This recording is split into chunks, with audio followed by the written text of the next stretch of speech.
Want to turn off Gemini AI on your Android phone and switch back to the regular Google Assistant? In this video, I'll show you exactly how to disable Gemini in just a few simple steps. First, open the Google or Gemini app on your Android device. Once the app opens, tap on your profile picture in the top right corner of the screen. This will open your Google account menu.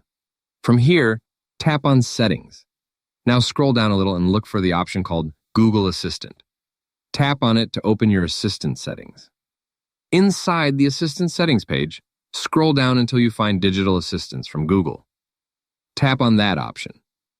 Here you'll see which assistant is currently active on your phone.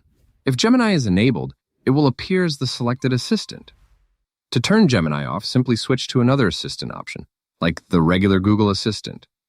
On some Android phones and regions, you may also see a None option. If available, you can select that to completely disable digital assistants on your device. After selecting your preferred option, the changes will apply automatically. Now, Gemini will no longer appear when using assistant features like voice commands, long pressing the power button, or swipe gestures. If you ever want Gemini back, you can return to the same settings page and enable it again anytime.